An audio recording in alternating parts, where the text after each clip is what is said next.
Hello everyone, আমি প্রিয়াঙ্কা দে, টারট reader. এখন যে টপিকটা নিয়ে কথা বলবো সেটা হচ্ছে শ্রীকৃষ্ণ গীতায় একটা কথা বলে গেছেন, সেটা হচ্ছে তোমাদের কাঁধে যদি লাগেজ থাকে, বোঝা থাকে, তাহলে তোমরা গন্তব্যস্থলে তাড়াতাড়ি পৌঁছাবে, নাকি তোমাদের কাছে যদি কোনো লাগেজ না থাকে, কোনো বোঝা না থাকে, তাহলে তোমরা গন্তব্যস্থলে তাড়াতাড়ি পৌঁছাবে। তো অবশ্যই যদি আমাদের পিঠে 10খানা 3খানা ব্যাগ না থাকে, তাহলে আমরা তাড়াতাড়ি পৌঁছাবো গন্তব্যস্থলে। আমরা হেঁটে কেন, দৌড়াও পৌঁছাতে পারবো।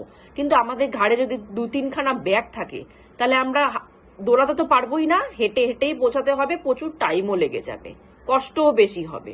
তো ওনার এই কথাটার মানে হচ্ছে, লাইফে যদি তুমি সিঙ্গেল থাকো, তাহলে কোনো সময় কাউকে টেনে ধরে এনে জোর করে লাইফে ঢোকানোর চেষ্টা করবে না। সিঙ্গেল আছো মানে গন্তব্যস্থলে তাড়াতাড়ি পৌঁছাতে পারবে তুমি। গন্তব্যস্থল মানে মোক্ষ, মুক্তির পথে তুমি তাড়াতাড়ি পৌঁছাতে পারবে।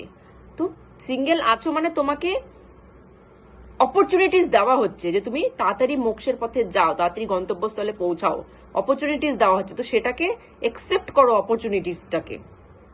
জোর করে প্রথম কথা কাউকে লাইফে আনার কোনো দরকার নেই। রিলেশনশিপ যতখানি লাইফে আছে সবার সাথে থাকো, কিন্তু মনটা তাদের থেকে ডিস্টেন্সে রাখো। ডিস্টেন্স মানে মনে এমন কিছু কাউকে জায়গা করে দিও না যে তাকে ছাড়া তোমার চলবেই না। তাহলে সে তোমার জন্য লাগেজ হয়ে যাবে, সে তোমার জন্য উল্টো বোঝা হয়ে যাবে, যে তাকে নিয়েও তোমাকে মোক্ষের পথে চলতে হবে।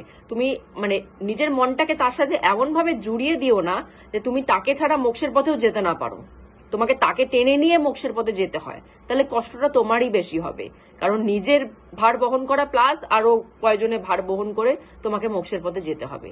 তার থেকে বেটার তুমি রিলেশনশিপ নেভাতে কেউ না করেনি, বাট মনটাকে ডিস্টেন্সে রাখো, মনটাকে সিঙ্গেল রাখো, মনটাকে কারোর সাথে মিশ্রণ করো না, মনটাকে সিঙ্গেল রাখো। মনটাকে সিঙ্গেল রাখলে কি হবে, মোক্ষের পথে তুমি সিঙ্গেল একা চলবে। আর যদি মনটাকে সবার সাথে কানেক্টেড এমন ভাবে জড়িয়ে রাখো যে এদেরকে ছাড়া আমার চলবেই না, তাহলে তোমার গন্তব্যস্থলে তোমাকে 10খানা লাগেজ ব্যাগ কাঁধে করে নিয়ে তোমাকে একা চলতে হবে। সবার ভার বোঝা তোমাকে একা করে নিয়ে মোক্ষের পথে চলতে হবে। সেটা তোমার জন্যই কিন্তু প্রবলেমেটিক হয়ে যাবে। জিনিসগুলো বোঝার ব্যাপার আছে। তো সংসার করো, রিলেশন নিভাও, কেউ না করেনি, কিন্তু মনটাকে ভেতর থেকে তুমি নিজেকে সিঙ্গেল রাখো। তাহলে কি হবে, মোক্ষের পথটা তাড়াতাড়ি পৌঁছাতে পারবে। আর যদি ভেতর থেকে নিজেকে সিঙ্গেল মনে করতে না পারো, তাহলে তোমার মোক্ষের পথ প্রচুর টাইম লেগে যাবে। লাগেজ নিয়ে যেতে হবে, সঙ্গে করে লাগেজ নিয়ে তোমাকে দৌড়াতে হবে। তো এই জন্যই সে বলেছে যে লাগেজ কম করো, সিঙ্গেল হাঁটো, গন্তব্যস্থলে তাড়াতাড়ি পৌঁছাবে। লাগেজ নিয়ে হাঁটলে গন্তব্যস্থল অনেক লেটে পৌঁছাবে। তো আজকের মতো এখানেই স্টপ করছি। জয় গুরু।